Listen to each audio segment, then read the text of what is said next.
Welcome to another edition of Green is Good. I'm John Shigarian, and today we're honored to have Stephanie Tober on with us.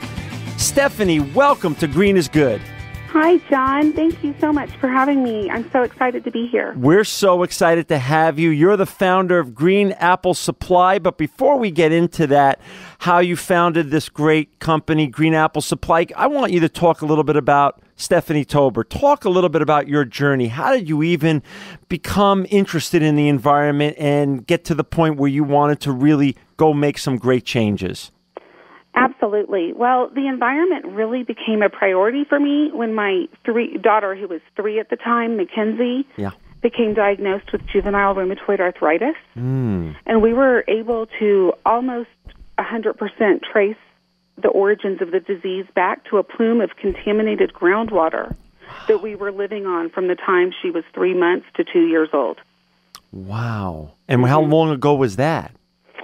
She's 10 now, so this was 7 years ago. 7 years ago. So you started getting interested in the environment back then? That's right. Wow. So then talk a little bit about getting interested in the environment and then evolving into an environmental activist. Absolutely. So after her diagnosis, like any mom, I began a campaign to remove any toxic chemicals and anything that would make her sicker from our house. And what I found was that these green products were very expensive. And although my family was lucky enough to be able to pay this higher price, many of my friends weren't. Right. And that injustice of not being able to afford safe, healthy products for your family struck me. And I looked for ways to equal that playing field. Green Apple Supply is what I came up with. Wow. So that is amazing. So talk a little bit about Green Apple Supply. And for our listeners out there, I'm on Stephanie's great website right now. It's greenapplesupply.org. Talk a little bit about what Green Apple Supply does. Okay. So, like I said, it's my suggestion of one way to make eco-friendly supplies affordable for the average consumer. Right. What I found is there are so many amazing nonprofits out there that can tell you how to become a more eco-friendly family and more environmentally aware. Okay. What we do is we offer that information, but we offer the affordable purchasing option as well. So you can learn on our site and then find the eco-friendly product and buy it right there. Wow. So wait, explain what this means. So I'm on the site. First of all, kudos to you, Stephanie. It's a beautiful site. The visuals are beautiful. It's simple to work. I'm on it. I'm touching a lot of the buttons. Everything moves real quick, but it's just a gorgeous site. But what kind of products? Do you have products if I want to clean my house with, instead of our traditional products that we all grew up with? Do you have home cleaning products, or is these products for the body, for a shower, and for soap? What kind of products are the core products of greenapplesupply.org? Absolutely.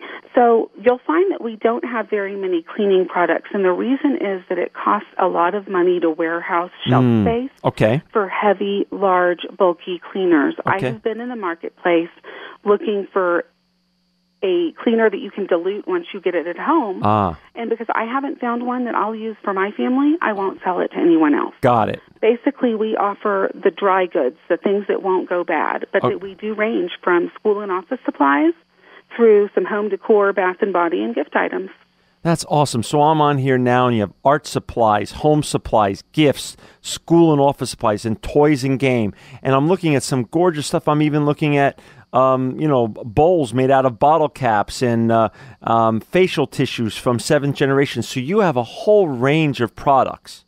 We do. We try to offer a really wide variety for any kind of practical living items. How do you choose these products? Do suppliers come to you? Do you go try to find unique products yourself? Where does all the magic happen?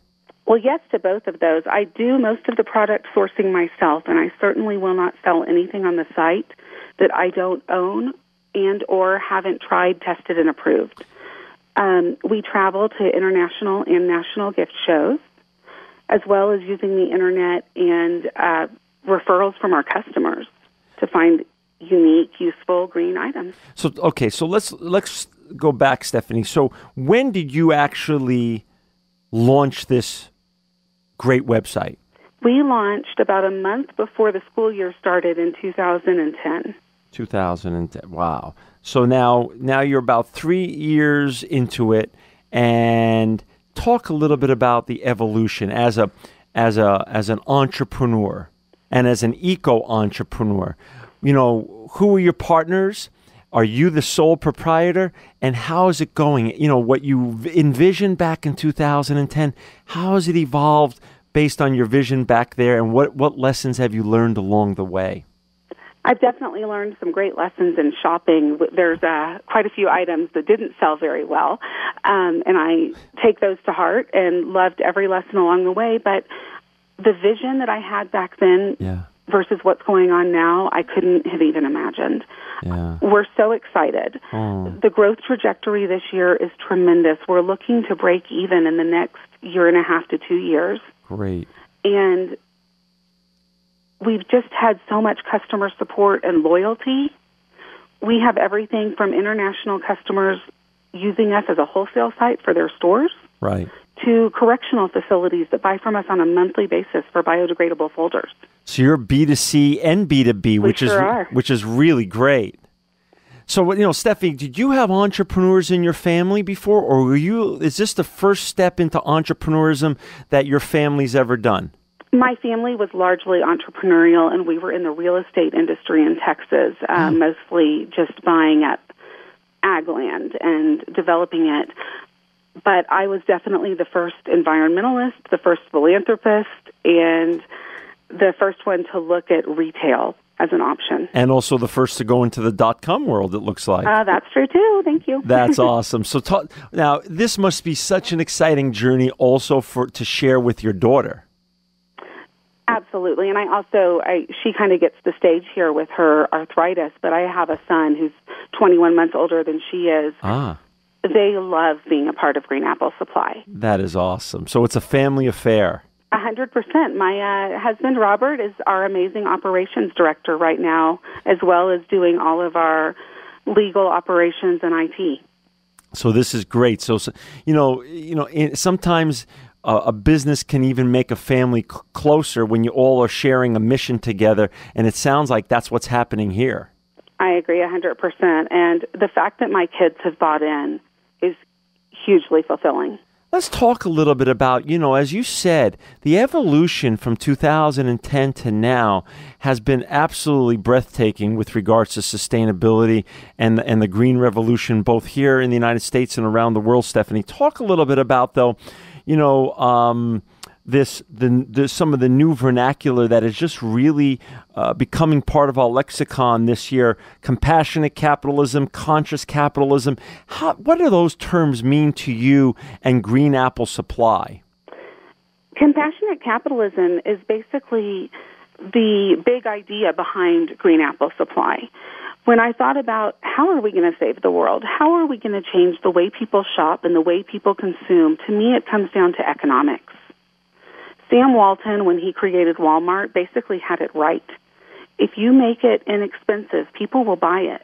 Mm-hmm. And if you can turn that economies of scale onto the green side, then our work is done.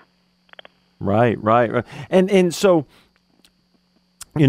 now you're about to cross over and go from a small business that is trying to find its way and gain traction to a profitable business, and you're a .org. So is it actually a 501c3? We sure are. So it's a .org, a 501c3. And again, for our listeners who just tuned in, we've got Stephanie Tober on with us. She's the founder and owner and the driving force behind greenapplesupply.org. It's a wonderful website. Go on the website and see the products that she has and support what's going on.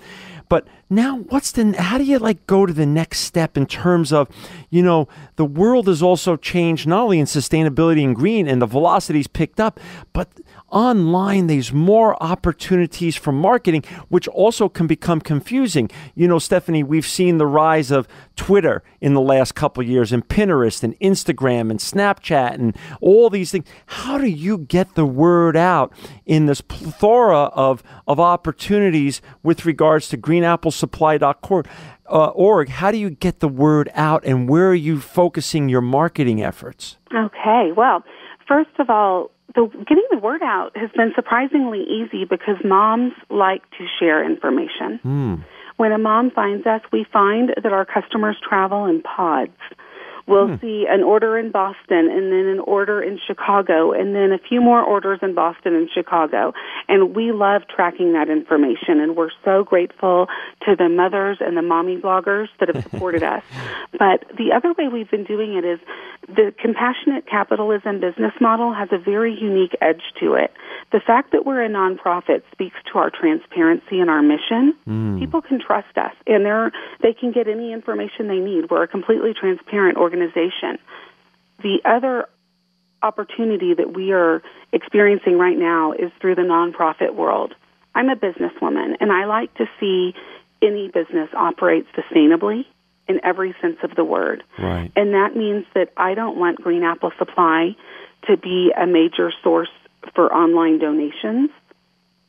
I want us to be sustainable. And so as we approach a break-even or a little profitability, that means we run on our own. Right. The last portion of that is our outreach to other nonprofits and mission-based businesses. We're offering an affiliate-style partner e-store program that will allow a new source of revenue and a new revenue stream for these mission-based businesses that would like to sell our products. So you're trying to find all sorts of other platforms and new sources of opportunity that are like-minded with you, with your vision and your mission of compassionate capitalism. That's exactly it. That's awesome. That is just awesome. We're down to the last 3 minutes or so, Stephanie. What are some of, now that you've got 3 years under your belt, what's the next 2 or 3 years look like in terms of your vision? How big can this really be, and how far can you take this? I don't even want to think about vision in terms of growth because I would hate to shoot myself in the foot, and I'm so happy with where we are today that I'm going to let it grow organically, and it'll be as big as it gets. Right. My hope, though, is that one day the movement will take on the economies of scale, and there won't be a need for Green Apple Supply anymore because we'll be there. Got it. Do you have orders from around the world outside the United States? Do people order right now outside the United States? Absolutely. We're international, and we have sold, within our first year and a half, we had sold to every state in the nation except for one stubborn holdout. Well, the nice thing is about our show is heard on Sirius coast to coast, but then it gets uploaded onto the iTunes network, and we've got listeners, great listeners who we hear from all the time, from China and Brazil and London and Australia and all around the world. So the nice thing is that we're going to get the opportunity to continue to spread the good word about your wonderful brand. We're down to the last minute or so. Share with our listeners some pearls of wisdom for the next generation behind you of young women who want to become entrepreneurs and are just thinking about taking the next step.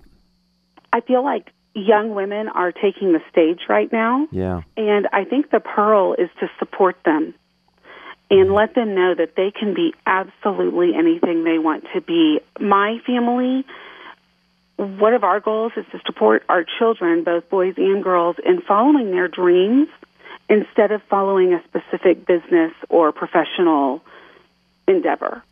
I love it. And I think when you allow children or young individuals to follow their dreams, we'll find that they move along and in sync with nature. I think that's true. And how's your daughter doing now after she was the person who gave you this? How's her health and how is she doing? Thank you for asking. Juvenile rheumatoid arthritis is most probably going to be a lifelong struggle for her. Right. But shortly after, we moved to Colorado, and we live in a very green place. Right. The air is very clean here, and she has been in remission since we moved. That is so great. So everything has been really looking up for us. That is so great. Well, Stephanie Tober, we thank you so much for coming on today. For our listeners out there, go to greenapplesupply.org and support Stephanie and her family's great mission of compassionate capitalism and buy some of her great products. Stephanie Tober, you're a wonderful, compassionate capitalist and evangelist and truly living proof that green is good. Thank you, John.